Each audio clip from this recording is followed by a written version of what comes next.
ನಲ್ಮೆಯ ಮಿತ್ರರಿಗೆ ಮಧುಮಾಲಾ ಕಥಾಸ್ಮೃತಿ ಯೂಟ್ಯೂಬ್ ಚಾನಲ್ಗೆ ಆತ್ಮೀಯ ಸ್ವಾಗತ.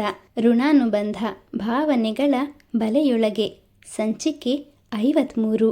ವಿಷಸರ್ಪದ ದಾಳಿಯಿಂದಾಗಿ ಸಾವಿನ ಮನೆಯ ಬಾಗಿಲನ್ನು ತಟ್ಟುವವಳಿದ್ದ ಉಜ್ವಲಾಳನ್ನು ಹಾಗೂ ಅವಳನ್ನು ಬದುಕಿಸಲು ಪ್ರಯತ್ನಿಸಿ ಪ್ರಜ್ಞೆ ತಪ್ಪಿದ್ದ ರಾಜುವನ್ನು ಹಳ್ಳಿಯ ಕೆಲ ಜನರು ಆಸ್ಪತ್ರೆಗೆ ದಾಖಲಿಸಿದ್ರು. ವೈದ್ಯರ ನೆರವಿನಿಂದ ಇಬ್ಬರು ಪ್ರಾಣಾಪಾಯದಿಂದ ಪಾರಾಗಿದ್ರು. ದಿನದ 24 ಗಂಟೆಗಳು ಹೆಂಡದ ಅಂಗಡಿಯಲ್ಲಿ ಬಿದ್ದುಕೊಂಡಿರ್ತಿದ್ದ ಗೌರಿಯ ಗಂಡ ಕೆಂಚ ಕುಡ್ದು ಹಾಸಿಗೆ ಹಿಡಿದಿದ್ದ. ಅವನ ದೇಹದ ಒಳಭಾಗಗಳೆಲ್ಲವೂ ಕಾಯಿಲೆಗೆ ತುತ್ತಾಗಿ ಅವನೀಗ ಹೆಂಡ ಕುಡಿಯೋದಿರ್ಲಿ ನೀರು ಕುಡಿಯೋದಕ್ಕೂ ಸಹ ಕಷ್ಟಪಡ್ತಿದ್ದ. ಅವನು ಎಂಥವನೇ ಆಗಿದ್ರೂ ಗೌರಿಗೆ ತಾಳಿ ಕಟ್ಟಿದ ಗಂಡನೇ ತಾನೆ. ಅವಳಿಗೆ ಅವನ ಪರಿಸ್ಥಿತಿನ ಕಣ್ಣಾರೆ ನೋಡೋದಕ್ಕೆ ಆಗಲಿಲ್ಲ. ಅವನನ್ನ ಮನೇಲಿ ಒಬ್ಬನನ್ನೇ ಬಿಟ್ಟು ಕೆಲಸಕ್ಕೆ ಹೋಗೋದಕ್ಕೆ ಮನಸ್ಸು ಬರದೆ ಮನೇಲೇ ಅವನ ಸೇವೆಗೆ ಟೊಂಕ ಕಟ್ಟಿ ನಿಂತಳು. ಕೂಲಿ ನಾಲಿ ಮಾಡಿ ಕೂಡಿಟ್ಟಿದ್ದ ಅಷ್ಟೋ ಇಷ್ಟೋ ಹಣವೆಲ್ಲ ಔಷಧಿಗೆ ಖರ್ಚಾದ ಮೇಲೆ ಮುಂದೇನು ಮಾಡೋದು ಅಂತ ತೋಚದೆ ತಲೆ ಮೇಲೆ ಕೈ ಹೊತ್ತು ಕೂತ್ಕೊಂಡ್ಳು.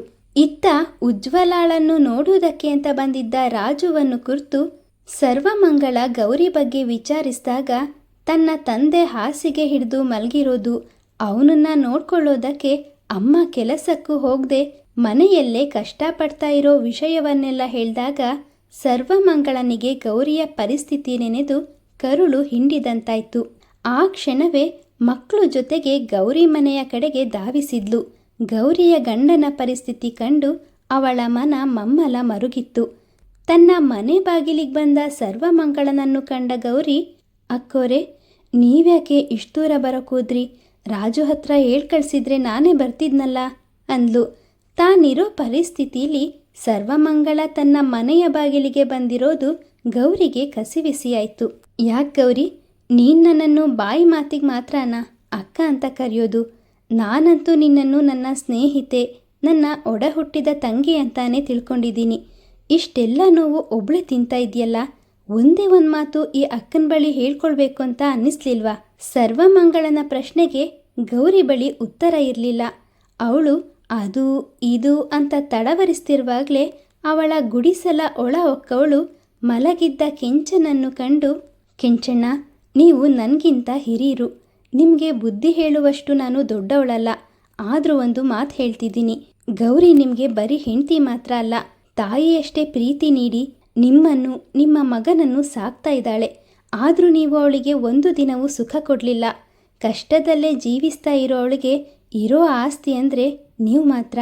ನೀವೇ ಹೀಗೆ ಕುಡ್ದು ಅವಳ ಕೈ ಬಿಟ್ಟರೆ ಅವಳ ಗತಿ ಏನು ಅಂತ ಯೋಚನೆ ಮಾಡಿದ್ದೀರಾ ಅಂದಾಗ ಕೆಂಚನ ಕಣ್ಣುಗಳು ತನಗೆ ಅರಿವಿಲ್ಲದೆ ತುಂಬಿದ್ವು.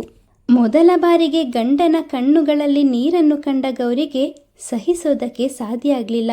ಅವನ ತಲೆ ಸವರುತ್ತಾ, ನೀವು ನನ್ನ ನೋಡ್ಕೊಳ್ದೇ ಇದ್ರೂ ಪರವಾಗಿಲ್ಲ, ಹೀಗೆ ಕಣ್ಣೀರು ಹಾಕಬೇಡಿ. ನಾನು ಇನ್ಯಾವತ್ತೂ ನಿಮ್ಮನ್ನ ಸಂಪಾದನೆ ಮಾಡಿ ಕೆಲಸ ಮಾಡಿ ಅಂತ ಪೀಡ್ಸಕ್ಕಿಲ್ಲ. ಈಗಲಾದರೂ ಆ ಅನಿಷ್ಟದಿಂದ ದೂರವಿರಿ.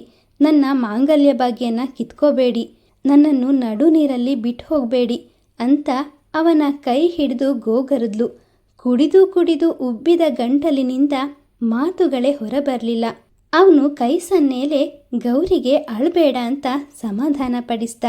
ಮನೆಯಲ್ಲಿ ಇದ್ದ ಹಣವನ್ನೆಲ್ಲ ತಗೊಂಡು ಬಂದಿದ್ದ ಸರ್ವಮಂಗಳ ತಡ ಮಾಡದೆ ರಾಜುಗೆ ಹೇಳಿ ಗಾಡಿ ತರಿಸಿದ್ಲು. ರಾಜು, ಉಜ್ವಲ ಹಾಗೂ ಸ್ನೇಹ ಮೂವರನ್ನು ತಿಮ್ಮೇಗೌಡರು ಮನೆಯಲ್ಲಿರುವಂತೆ ತಿಳಿಸಿ ಸಾಕ್ಷಿನ ಜೊತೆ ಕರ್ಕೊಂಡು ಕೆಂಚನನ್ನು ಪೇಟೆಯಲ್ಲಿದ್ದ ವೈದ್ಯರ ಬಳಿ ಕರ್ಕೊಂಡು ಹೊರಟರು. ಕೆಂಚನನ್ನು ಪರೀಕ್ಷಿಸಿದ ವೈದ್ಯರು, ಈ ಕೂಡಲೇ ಕೆಂಚನಿಗೆ ಆಪರೇಷನ್ ಮಾಡದೆ ಹೋದರೆ ಅವನು ಖಂಡಿತ ಉಳಿಯೋದಿಲ್ಲ ಅಂದ ಮಾತುಗಳನ್ನು ಕೇಳಿ ಗೌರಿಗೆ ನಿಂತ ನೆಲವೇ ಬಿರುಕು ಬಿಟ್ಟಂತಾಯಿತು. ಆಕಾಶವೇ ಕಳಚಿ ತಲೆಯ ಮೇಲೆ ಬಿದ್ದಂತೆ ಕೈ ಹೊತ್ತು ಕುಳಿತಿದ್ದವಳನ್ನು ಸಮಾಧಾನಪಡಿಸಿದ ಸರ್ವಮಂಗಳ, ಗೌರಿ ನೀನೇನು ಯೋಚನೆ ಮಾಡಬೇಡ, ಅವರಿಗೀಗ ಆಪರೇಷನ್ ಆಗಲಿ, ಅದ್ರ ಖರ್ಚನ್ನ ನಾನು ನೋಡ್ಕೊತೀನಿ ಅಂತ ಸಮಾಧಾನದ ಮಾತುಗಳನ್ನೇಳಿ ವೈದ್ಯರ ಬಳಿ ಅವರ ಕೆಲಸವನ್ನು ಮುಂದುವರಿಸೋದಕ್ಕೆ ಹೇಳಿದ್ಲು.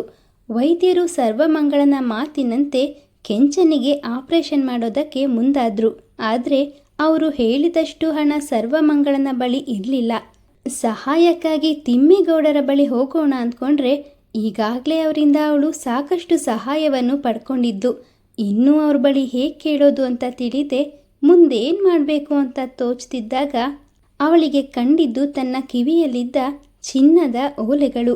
ತಡ ಮಾಡದೆ ಓಲೆಗಳನ್ನು ಕಳ್ಚಿ ಆಚಾರರ ಅಂಗಡಿಗೆ ಹೋಗಿ ಅದನ್ನು ಮಾರಿ ಕೈಗೆ ಸಿಕ್ಕಷ್ಟು ಹಣ ತಗೊಂಡು ಬಂದು ಕೆಂಚನ ಆಪರೇಷನ್ಗೆ ನೀಡಿದ್ಲು. ಆಪರೇಷನ್ ಆದ 4-5 ಗಂಟೆಗಳ ಬಳಿಕ ಪ್ರಜ್ಞೆ ಬಂದ ಕೆಂಚನನ್ನು ನೋಡಿ ಗೌರಿಗೆ ದುಃಖ ಉಮ್ಮಳಿಸಿ ಬರತೊಡಗಿತ್ತು. ತೊದಲುತ್ತಾ ಮಾತಾಡ್ತಿದ್ದ ಕೆಂಚ ಗೌರಿಯ ಕಣ್ಣೀರು ಒರೆಸ್ತಾ, ಅಳ್ಬೇಡ ಗೌರಿ, ಇನ್ಮುಂದೆ ನಾನು ಕುಡಿಯೋಕ್ಕಿಲ್ಲ, ನನ್ನ ಮಗನ ಚೆನ್ನಾಗಿ ನೋಡ್ಕೋತೀನಿ ಅಂತ ಮಾತು ಕೊಟ್ಟ. ಗಂಡನ ಮಾತುಗಳನ್ನು ಕೇಳಿದವಳ ಸಂತೋಷಕ್ಕೆ ಪಾರವೇ ಇರಲಿಲ್ಲ. ಇದೆಲ್ಲ ಸಾಧ್ಯ ಆಗಿದ್ದು ಸರ್ವಮಂಗಳನಿಂದಲೇ ಅಂತ ತಿಳಿದಿದ್ದವಳು ಅವಳ ಬಳಿ ತೆರಳಿ, ಅಕ್ಕೋರೆ, ಇವತ್ತು ನೀವು ನನ್ನ ಜೀವವನ್ನೇ ಉಳಿಸ್ಬಿಟ್ರಿ, ನಿಮ್ಮ ಉಪಕಾರನ ನಾನು ಯಾವತ್ತೂ ಮರೆಯೋಕ್ಕಿಲ್ಲ ಅನ್ನುತ್ತಿದ್ದವಳ ಬಾಯಿ ಮೇಲೆ ತನ್ನ ಕೈ ಇಟ್ಟ ಸರ್ವಮಂಗಳ, ಹೀಗೆಲ್ಲ ಉಪಕಾರದ ಮಾತು ಆಡಬೇಡ ಗೌರಿ, ಅವತ್ತು ನಿನ್ನ ಮಗ ನನ್ನ ಮಗಳ ಪ್ರಾಣ ಉಳಿಸ್ತಾ, ಇವತ್ತು ನಾನು ನನ್ನ ಬಳಿಲಿರೋ ಒಂದಿಷ್ಟು ಕಾಸು ತಂದುಕೊಟ್ಟೆ ಅಷ್ಟೆ, ಇದರಿಂದ ಕೆಂಚಣ್ಣಂಗೆ ಬೇಗ ಹುಷಾರಾದರೆ ಅಷ್ಟೇ ಸಾಕು, ಈಗ ಬೇರೆ ಏನು ಯೋಚನೆ ಮಾಡದೆ ಅವನ್ನ ಚೆನ್ನಾಗಿ ನೋಡ್ಕೊ ಅಂತ ಅವಳನ್ನು ಸಮಾಧಾನಪಡಿಸಿದ್ಲು. ಆಸ್ಪತ್ರೆಗೆ ಬರೋ ಮುಂಚೆ ಮಕ್ಕಳನ್ನು ಗೌಡ್ರು ಮನೆಯಲ್ಲೇ ಬಿಟ್ಟು ಬಂದಿದ್ದ ಸರ್ವಮಂಗಳ ವೈದ್ಯರಿಗೆ ತಿಳಿಸಿ, ಇನ್ನೇನಾದರೂ ಹಣ ಬೇಕಾದರೆ ಗೌರಿ ಬಳಿ ಕೇಳಬೇಡಿ, ನಾನೇ ಹಣದ ವ್ಯವಸ್ಥೆನ ಮಾಡ್ತೀನಿ ಅಂತ ಹೇಳಿ ಗೌರಿಗೆ ಸಮಾಧಾನ ಹೇಳಿ ಆಸ್ಪತ್ರೆಯಿಂದ ಹೊರ ನಡೆದ್ಲು. ಸರ್ವಮಂಗಳ ಗೌಡರ ಮನೆಯಿಂದ ಮಕ್ಕಳನ್ನು ಕರ್ಕೊಂಡು ಹೋಗೋದಕ್ಕೆ ಅಂತ ಬಂದಿದ್ಲು. ಅದಾಗಲೇ ವಿಷಯ ತಿಳಿದಿದ್ದ ಗೌಡ್ರು, ಯಾಕವ್ವ, ವಿಷಯ ಈ ಥರ ಐತೆ ಅಂದಿದ್ರೆ ನಾನು ಹಣ ಸಹಾಯ ಮಾಡ್ತಾ ಇರಲಿಲ್ವಾ? ನಿನ್ನ ಕಿವಿ ಓಲೆನ ಅಡ ಇಟ್ಟಿಯಂತೆ ನನ್ನ ಕಾಲು ನೋವಿಗೆ ಔಷಧಿ ತರೋದಕ್ಕೆ ಪೇಟೆಗೆ ಹೋಗಿದ್ದ ನಮ್ಮ ಮನೆ ಕೆಲ್ಸಕ್ಕೆ ಬರೋ ಶಂಕರ ಆಸ್ಪತ್ರೆಯಲ್ಲಿ ನಡೆದ ವಿಷಯವನ್ನೆಲ್ಲ ಹೇಳ್ದ ಅಂದರು. ಕಿಂಚಿತ್ತೂ ಸ್ವಾರ್ಥವಿಲ್ಲದ ತಿಮ್ಮೇಗೌಡರ ಮಾತುಗಳಿಂದ ಅವಳ ಮನ ತುಂಬಿ ಬಂತು. ಅವಳು ಗೌಡ್ರನ್ನ ಕುರಿತು, ಹಾಗಲ್ಲ ಗೌಡ್ರೆ, ಈಗಾಗಲೇ ಬೆಟ್ಟದಷ್ಟು ಸಹಾಯ ಮಾಡಿರೋ ನಿಮ್ಮ ಬಳಿ ಇನ್ನೆಷ್ಟು ಅಂತ ಬೇಡೋದು? ಅದು ಅಲ್ಲದೆ ನನಗೇನು ಆ ಓಲೆಗಳ ಅವಶ್ಯಕತೆ ಇರಲಿಲ್ಲ. ಗೌರಿ ಏನು ಬೇರೆಯವಳ, ಅವಳು ನನ್ನ ಒಡ ಹುಟ್ಟಿದ ತಂಗಿಗಿಂತಲೂ ಹೆಚ್ಚು. ಈಗ ಆ ಮಾತು ಬಿಡಿ, ಮಕ್ಕಳನ್ನ ಕಳಿಸ್ಕೊಡಿ ಅಂದಾಗ, ನಿನ್ನ ಈ ಪರೋಪಕಾರದ ಗುಣ ನಿನ್ನ ಯಾವತ್ತಿಗೂ ಚೆನ್ನಾಗಿಟ್ಟಿರುತ್ತೆ ಕಣವ್ವ, ನೀನು ನಿಜಕ್ಕೂ ದೇವತೆ ಅಂತ ಗೌಡ್ರು ಸಂತೋಷದಿಂದ ನುಡಿದವರು ತಮ್ಮ ಮೊಮ್ಮಕ್ಕಳೊಂದಿಗೆ ಅಂಗಳದಲ್ಲಿ ಆಡ್ತಾ ಇದ್ದ ಮಕ್ಕಳನ್ನು ಅವಳೊಂದಿಗೆ ಕಳುಹಿಸಿಕೊಟ್ರು. ಆಪರೇಷನ್ ಮಾಡಿಸಿಕೊಂಡಿದ್ದ ಕೆಂಚನನ್ನು 10 ದಿನಗಳ ಬಳಿಕ ಮನೆಗೆ ಕರೆದುಕೊಂಡು ಬರಲಾಗಿತ್ತು. ಅವನಿಗೆ ಪೂರ್ಣ ಗುಣ ಆಗೋವರೆಗೂ ಗೌರಿ ಮನೆ ಬಿಟ್ಟು ಹೊರಗೆ ಕೆಲಸಕ್ಕೆ ಹೋಗೋದಕ್ಕೆ ಸಾಧ್ಯವಾಗದಿದ್ರಿಂದ ಅವಳ ಮನೆಯ ಖರ್ಚನ್ನು ಸಹ ಸರ್ವಮಂಗಳನೇ ಭರಿಸತೊಡಗಿದ್ಲು. ಹೀಗೆ 1-2 ವರ್ಷ ಕಳೀತು. ಕುಡಿತದ ಚಟವನ್ನೆಲ್ಲ ತ್ಯಜಿಸಿದ್ದ ಕೆಂಚ ಮನೆಯ ಜವಾಬ್ದಾರಿನ ವಹಿಸ್ಕೊಂಡ. ಇಷ್ಟು ದಿನ ತನಗಾಗಿ ಜೀವ ಸವಿಸಿದ ಹೆಂಡತಿ ಹಾಗೂ ಪ್ರೀತಿಯ ಮಗನನ್ನು ಬಹಳ ಸುಖವಾಗಿ ನೋಡಿಕೊಳ್ಳೋದಕ್ಕೆ ಪ್ರಾರಂಭಿಸಿದ.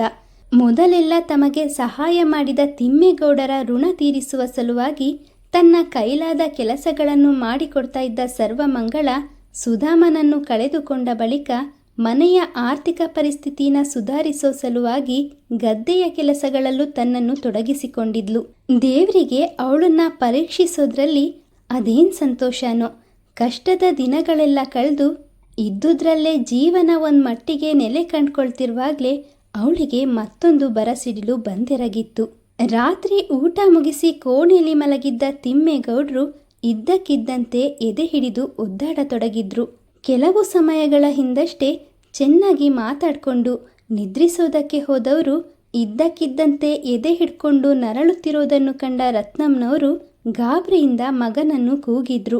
ಅಮ್ಮ ಗಾಬರಿಯಿಂದ ಕೂಗ್ತಾ ಇರೋದನ್ನು ಕೇಳಿದ ನಾರಾಯಣ ಹಾಗೂ ಅವನ ಹೆಂಡತಿ ಸುಶೀಲ, ಏನಾಯ್ತಮ್ಮ ಅಂತ ಆತಂಕದಿಂದ ಬರೋದಕ್ಕೂ ರತ್ನಮ್ಮನವರು ಗೌಡ್ರೇ ಅಂತ ಕಿರುಚಿಕೊಳ್ಳೋದಕ್ಕೂ ಒಂದೇ ಸಮಯ ಬಾಗಿಲಲ್ಲಿ ಗರಬಡಿದವನಂತೆ ನಿಂತಿದ್ದ ನಾರಾಯಣ ಕೂಡಲೇ ಒಳ ಹೋಗಿ ಅಪ್ಪನ ಪರಿಸ್ಥಿತಿಯನ್ನು ಕಂಡು ಕಂಗಾಲಾದ. ಅವರ ಕೈಕಾಲುಗಳನ್ನು ಉಜ್ತಾ ಮುಖದ ಮೇಲೆ ನೀರನ್ನು ಸಿಂಪಡಿಸಿದಾಗಲೂ ಗೌಡ್ರು ಕಿಂಚಿತ್ತು ಕದಲಿಲ್ಲ. ಅವನ ಪ್ರಯತ್ನವೆಲ್ಲ ವಿಫಲವಾಯಿತು. ಅದಾಗಲೇ ಗೌಡ್ರು ಪ್ರಾಣ ಪಕ್ಷಿ ಹಾರ್ ಹೋಗಿ ಹಲವು ಕ್ಷಣಗಳೇ ಕಳೆದಿತ್ತು. ಕೆಲವು ಸಮಯಗಳಿಂದಷ್ಟೇ ಆರೋಗ್ಯವಾಗಿದ್ದ ಗಂಡ ಇದ್ದಕ್ಕಿದ್ದಂತೆ ಹೀಗೆ ಮಲಗಿರೋದು ರತ್ನಂನವರಿಗೆ ಸಹಿಸೋದಕ್ಕೆ ಆಗಲಿಲ್ಲ. ಅವರು ಎದೆ ಬಡ್ಕೊಂಡು ತಲೆ ಚೆಚ್ಕೊಂಡು ಗೋಳಾಡಿದ್ರು. ಅಮ್ಮನ ಪರಿಸ್ಥಿತಿನ ನಾರಾಯಣನಿಗೆ ನೋಡೋದಕ್ಕೆ ಸಾಧ್ಯ ಆಗಲಿಲ್ಲ. ಅವರನ್ನ ಸಮಾಧಾನ ಪಡಿಸಿದವನು ಮನೆಯ ಕೆಲಸದಾಳುಗಳನ್ನು ಕರೆದು ಹಳ್ಳಿಯವರಿಗೆ ವಿಷಯ ಮುಟ್ಟಿಸುವಂತೆ ತಿಳಿಸ್ದ. ಆರೋಗ್ಯವಾಗಿಯೇ ಕಾಣ್ತಿದ್ದ ಗೌಡ್ರು ಇದ್ದಕ್ಕಿದ್ದಂತೆ ಸಾವನ್ನಪ್ಪಿದ್ರು ಅನ್ನೋ ಸುದ್ದಿ ಕೇಳ್ತಿದ್ದ ಹಾಗೆ ಗ್ರಾಮಸ್ಥರು ತಮ್ಮ ಕಿವಿಗಳನ್ನು ತಾವೇ ನಂಬದಾದ್ರು. ಸರ್ವಮಂಗಳನಿಗಂತೂ ಈ ಸುದ್ದಿ ಬರಸಿಡಿಲಿನಂತೆ ಎರಗಿ ಬಂದಿತ್ತು. ಮಕ್ಕಳೆಲ್ಲರೂ ಮಲಗಿದ್ದನ್ನು ಗಮನಿಸಿ ಕೂಡಲೇ ಗೌಡ್ರು ಮನೆಯತ್ತ ಧಾವಿಸಿದ್ಲು. ಅದಾಗಲೇ ಗೌಡ್ರು ಮನೆ ಮುಂದೆ ಜನರ ದಂಡೆ ಸೇರಿತ್ತು. ಜನರ ಗುಂಪಿನ ನಡುವೆ ತೂರ್ತಾ ದಾರಿ ಬಿಡಿಸ್ಕೊಂಡು ಜಗುಲಿವರೆಗೂ ತಲುಪಿದ್ಲು. ತನ್ನ ತಂದೆಯ ಸ್ಥಾನವನ್ನು ತುಂಬಿದ್ದ ಗೌಡರ ನಿರ್ಜೀವವಾದ ದೇಹವನ್ನು ಕಂಡು ಅವಳಿಗೆ ದುಃಖ ಉಮ್ಮಳಿಸಿ ಬಂತು. ದೇವ್ರೆ, ಒಳ್ಳೆಯವ್ರಿಗೆ ಯಾಕೆ ಇಷ್ಟೊಂದು ಕಷ್ಟ ಕೊಡ್ತೀಯ? ಇದು ಒಳ್ಳೆಯವ್ರಿಗೆ ಕಾಲ ಅಲ್ವೇ ಅಲ್ಲ ಅಂದ್ಕೊಂಡ್ಲು. ಗಂಡನ ಸಾವನ್ನು ಅರಗಿಸಿಕೊಳ್ಳಲಾಗದೆ ಕಂಬಕ್ಕೊರಗಿ ಕುಳಿತು ಗೋಳಾಡ್ತಿದ್ದ ರತ್ನಮ್ಮನವ್ರ ಬಳಿ ತೆರಳಿ ಅವರನ್ನು ಸಮಾಧಾನ ಪಡಿಸೋದಕ್ಕೆ ಪ್ರಯತ್ನಪಟ್ಟು ಸೋತ್ಲು. ಹುಟ್ಟಿದವರು ಒಂದಲ್ಲ ಒಂದು ದಿನ ಸಾಯಲೇಬೇಕು ಅನ್ನೋ ನಿಜ ವಿಷಯ ತಿಳಿದಿದ್ರೂ ಸಾವಿನ ನೋವನ್ನು ಮಾತ್ರ ಯಾರಿಂದಲೂ ಭರಿಸಲು ಸಾಧ್ಯವಿರಲಿಲ್ಲ.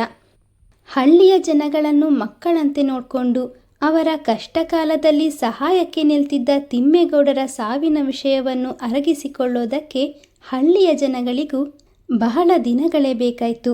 ತಿಮ್ಮೇಗೌಡರು ಇಹದ ಋಣವನ್ನು ತೀರಿಸಿ ಸ್ವರ್ಗಸ್ಥರಾದ ಬಳಿಕ ಹಳ್ಳಿಯ ಮುಖ್ಯಸ್ಥಿಕೆಯನ್ನು ವೀರಭದ್ರಯ್ಯನವರು ವಹಿಸಿಕೊಂಡ್ರು. ತಂದೆ ತೀರಿ ಹೋದ ನಂತರ ನಾರಾಯಣ ಯಾವುದೇ ಕೆಲಸಗಳಲ್ಲಿ ಆಸಕ್ತಿ ತೋರಲಿಲ್ಲ. ತಂದೆಯ ಯೋಚನೆಯಲ್ಲಿಯೇ ಮಂಕಾಗಿ ಮೂಲೆ ಹಿಡಿದು ಕೂರ್ತಿದ್ದವನನ್ನು ಅವನ ಹೆಂಡತಿ ಎಷ್ಟು ಬಾರಿ ಸಮಾಧಾನ ಪಡಿಸಿದ್ರು ಅವನು ನೋವಿನಿಂದ ಹೊರಬರದೆ ಮೂಲ ಗುಂಪಾಗ್ತಿದ್ನೇ ಹೊರತು ಭಾವನೆಗಳನ್ನು ಜಯಿಸೋ ಶಕ್ತಿ ಅವನಿಗೆ ಇರಲಿಲ್ಲ. ನಾರಾಯಣ ತಂದೆಯ ಸಾವಿನ ನೋವಿನಿಂದ ಹೊರಬರ್ತಾನ? ತಿಮ್ಮೇಗೌಡರ ಸಾವಿನಿಂದ ಸರ್ವಮಂಗಳನ ಬದುಕು ಹೊಸದೊಂದು ತಿರುವು ಪಡೆದುಕೊಳ್ಳುತ್ತಾ? ನಿರೀಕ್ಷಿಸಿ ಮುಂದಿನ ಸಂಚಿಕೆಯಲ್ಲಿ. ಮಿತ್ರರೇ, ಕಥೆಯ ಬಗ್ಗೆ ನಿಮ್ಮ ಅನಿಸಿಕೆ ಅಭಿಪ್ರಾಯಗಳನ್ನು ದಯವಿಟ್ಟು ಕಮೆಂಟ್ನ ಮೂಲಕ ತಿಳಿಸಿ. ಬಹಳ ಜನ ಕಥೆ ಕೇಳ್ತಾ ಇದ್ದೀರಾ, ಆದರೆ ಸಬ್ಸ್ಕ್ರೈಬ್ ಮಾಡ್ಕೊಂಡಿಲ್ಲ. ದಯವಿಟ್ಟು ಚಾನಲ್ ಸಬ್ಸ್ಕ್ರೈಬ್ ಮಾಡಿಕೊಳ್ಳಿ. ನೀವು ಚಾನಲ್ ಸಬ್ಸ್ಕ್ರೈಬ್ ಮಾಡಿಕೊಂಡ್ರೆ ನಮಗೂ ಕೂಡ ಹೆಚ್ಚು ಹೆಚ್ಚು ಕಥೆಗಳನ್ನು ಹಾಕೋದಕ್ಕೆ ಸ್ಫೂರ್ತಿ ಸಿಕ್ಕುತ್ತೆ. ಮುಂದಿನ ಸಂಚಿಕೆಯಲ್ಲಿ ಮತ್ತೆ ಸಿಗೋಣ. ಧನ್ಯವಾದಗಳು.